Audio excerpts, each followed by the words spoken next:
Good afternoon, everyone. Ayurvedic herbs that are good for your hair is the topic we're going to discuss with Dr. Pooja Kiran, who's an Ayurvedic doctor who's joining us live from Boston, Massachusetts. Welcome, Dr. Pooja. Thank you, Amita, and hello to Hello, everyone. Dr. Pooja, can you hear me? Yes, I can hear you. Okay, so let's get started with what are the different type of herbs that are good for hair growth? I think all of us want luscious hair at any age. So I say Yes, hair is something, it's a very sensitive, not as sensitive, but it's something that I think it resonates with every single person in this world. They want to have beautiful hair. So, exactly. so what do you have in store for us today?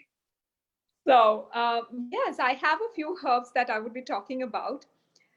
Just to give a brief overview about hair loss, hair loss is a major issue in many people. And people typically lose 50 to 100 hairs a day. Now, not many people know about this, but 50 to 100 hairs are lost every day. And this usually isn't noticeable because new hair is growing in at the same time. And hair loss occurs when the new hair is not replaced by when the fallen hair is not replaced by new hair. Now, hair loss can be related to many factors, such as hereditary, hormonal changes, such as thyroid disorders, pregnancy, hormonal imbalances, etc., and certain medical conditions, such as alopecia areata, and certain autoimmune disorders, ringworm infections, dandruff, psoriasis, etc.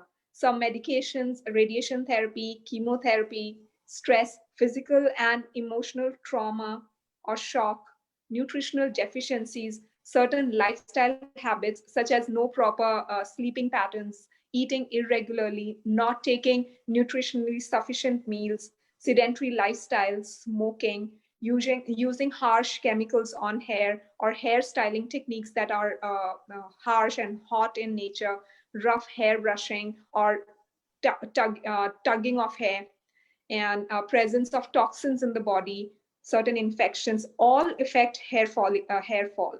So there are certain risk factors as well, which include a family history of balding on your mother's or father's side, significant weight loss if you have suddenly lost weight, poor nutrition. So problems such as diabetes and lupus. Lupus is again an autoimmune disorder. So hair loss due to genetics such as male pattern balding is not preventable. But other things are manageable. They can be corrected to a certain extent, and sometimes it can be corrected completely as well. So, in order to treat hair loss satisfactorily, we must understand the cause of hair in that person and then take the corrective measure to alleviate that causative factor. And that is the best approach to treat any hair fall case. Now, there are some herbs that help nourish the scalp and hair roots, condition hair, and strengthen the weak hair follicles. Ayurveda advocates certain measures such as hair and scalp massage with herbal oil, application of herbal paste, certain panchkarma procedures like Shirodhara, Shiropichu, Shirolekana, etc., certain detoxification methods such as purgation, emesis, bloodletting, enema, leech therapy. So these are done in major problems like alopecia or autoimmune disorders. Then installation of herbal medicine through the nose. That process is called Nasyam. That is also excellent in treating hair fall conditions, and advocating certain lifestyle corrections like doing pranayama and some yoga asanas. Now, in today's session, I would shed light on some herbs that have proven to enhance hair growth and strengthen and nourish hair and improve scalp health. The first one we'll talk about is Amla. It is called Indian gooseberry. And as per Ayurveda pharmacopoeia, it has 5 tastes, which are sweet, sour, pungent, bitter, and astringent. And it is cold in potency. It balances all the 3 doshas, Vata, Pitta, and Kapha. It is considered as a rejuvenating tonic for skin and hair health. It is used in many formulations, including herbal oils, herbal jams, herbal decoctions, and herbal paste for treating various hair conditions. It can be taken both internally and used for external application for treating hair loss. So people can use just amla powder, or they can take Triphala powder, make it a paste, apply it on the hair, and wash it off. That's one thing. They can make decoction with amla and use it to rinse the hair. They can take amla preparations internally. So there are a lot of ways, and there are a lot of herbal oils which has amla in it as an ingredient that can be used to massage scalp and hair. All these are applications of amla for hair loss. So Triphala, you said before we go on the second one. So Triphala, you said is earlier in earlier sessions we had talked about Triphala quite a bit, and Triphala Right. is excellent for digestive issues, right? So Yes. would you recommend taking a Triphala powder or just the Amla powder itself? Like, do we need to combine the other two herbs, because Triphala is 3 herbs, Yes, that's right? right. For hair fall, you can use only amla powder as well. But taking Triphala is also helpful because it has amla, haritaki, and vibhitaki. It will have Yeah, more benefits, like overall, you know. So either taking amla powder or taking Triphala is equally okay it's if you're equally. yeah. Okay. All right. Great. Thank you. Mhm. So let's go on to the second herb, which is yashti or yashti madhu. The English name is licorice. It is sweet in taste and cold in potency and pacifies Vata and Pitta Dosha. It relieves itchy scalp and is a good hair tonic. It is used in treating hair fall and scalp psoriasis. Now, people who have scalp psoriasis will also uh, see a lot of hair fall, and treating that scalp psoriasis itself will treat the hair loss. So Yashtimardu is specifically good for scalp psoriasis, any kind of itchiness in the on scalp because of dry scalp or even dandruff. Licorice is quite good. It is a good blood purifier and is also a brain tonic. So it has a lot of applications. Yashtimadu, again, it is used in herbal oils, and it can be used uh, in your diet as well. Like you can buy those licorice roots or licorice stem and make a paste of it and apply it on your hair, like just a little paste, apply it and gently massage it on the scalp and rinse it off. That is also a very good way of treating any scalp issues, and that in turn helps in reducing hair fall. The third herb that we will discuss today is Neeli. The English name is True Indigo. It is bitter in taste, is hot in potency, and balances Kapha and Vata dosha. The whole plant is used for its medicinal benefits. The herb strengthens hair follicles, it promotes hair growth, helps in treating premature graying of hair, and reduces hair fall.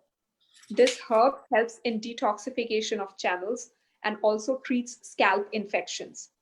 Paste of the indigo leaves, if you can get indigo leaves, you can make a paste out of it, and this can be applied on hair and leave it for 20 minutes before washing it off. And it is helpful in treating premature graying of hair, and it also promotes new hair growth.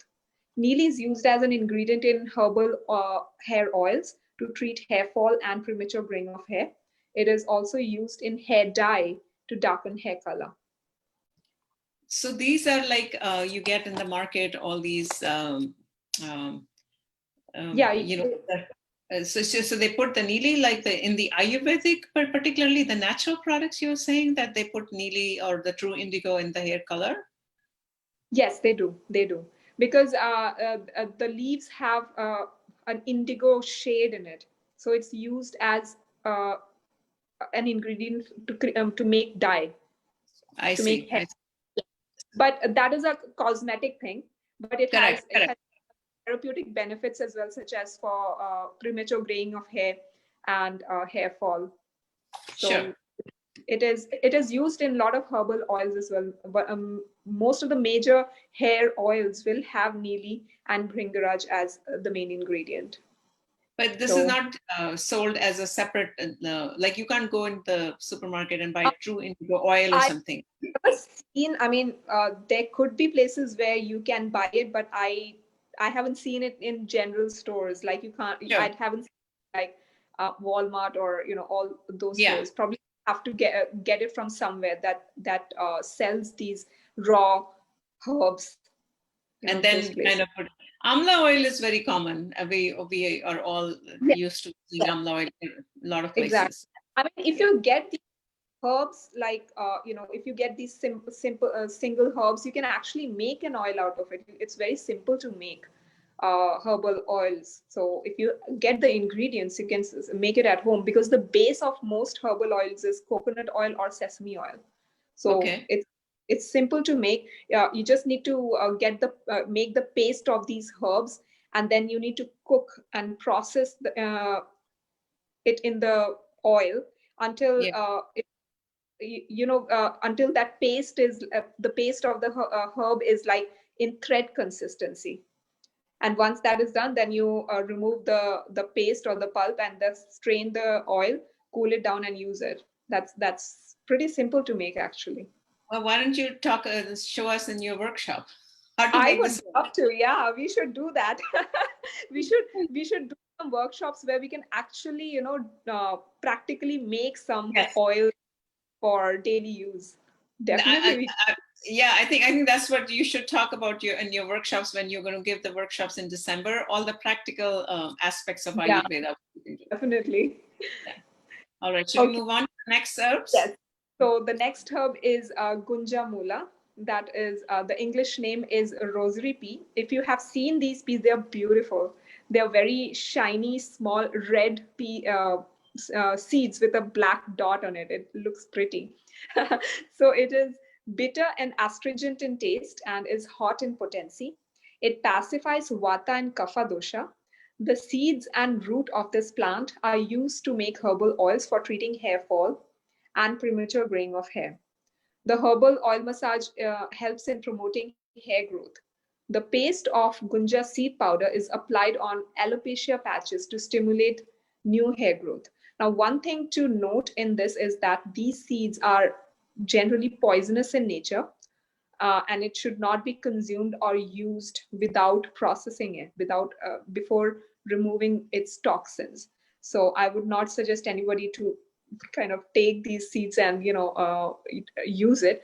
So this is best used in herbal oils where it's already processed, where already all the toxins are removed, and it's standardized as per for its therapeutic benefits. The fifth herb today is the Sanskrit name is actually Shatakratu Lata. It's a difficult name. The English name is balloon vine or heart pea. Some people even call it love in a puff because the way the the fruit is. It is pungent and bitter in taste and hot in potency. It alleviates Vata and Pitta dosha. It is advocated for its therapeutic benefits in treating hair fall caused due to alopecia and dandruff. The paste of this whole plant is processed in coconut oil and applied on scalp and hair, gently massaging them. It reduces scalp itching. It has antimicrobial activity and antioxidant activity. It has cooling effect on the scalp. So it even helps in headaches. The final herb that we would talk about today is Bhringa Raja. The English name is false daisy. Bhringa Raja is an important herb widely used in treating hair fall. Its whole plant is used for its medicinal benefits. It is pungent and bitter in taste and is hot in potency. It balances kapha and vata dosha, and it is one of the main ingredients in herbal hair oils. I would also like to enumerate some herbal hair oils that are generally used, generally prescribed by many Ayurvedic practitioners. Some of the Ayurvedic herbal hair oils include Neeli Bhringadi Kera Tailam. Then there is Bhringa Amlaki Tailam. There is Kayanyadi Kera Tailam. There is Chembaratyadi Tailam. So these herbal oils are processed with many herbs, and they are safe to use. There are no major contraindications unless someone has any kind of an allergy and they want to discuss um, it before using it. But other than that, it can be used by everybody. Certain precautions should be taken by people who have sinusitis or people who have problems like psoriasis or skin allergies or even allergies, seasonal allergies like rhinitis. They should definitely discuss with a practitioner before using them, because some of the oils are cooling in nature and it can aggravate sinusitis, or in some people, the smell of the herbs can sometimes trigger headaches. So if people have some problems like these, it's always best to kind of discuss with the Ayurvedic practitioner, so they would be able to personalize it as per their condition and their constitution, and that way they would have a better choice of herbs. Great. Well, thank you so much for an amazing session. As always, every Sunday we talk about Ayurvedic herbs. And if you have any questions, please feel free to let us know. Any comments, any feedback, please let us know as well. With that, I'd like to wrap up this session. Thank you so much, Dr. Pooja, for being with us, for supporting us every Sunday. You have so much amazing knowledge that you're sharing with the community free of charge. I really want to applaud Dr. Pooja for doing that to all of us, for all of us. So thank you so much. Thank you so much. And truly from bottom of my heart, I want to thank you in front of all of our viewers. Thank you. My pleasure. Thank you.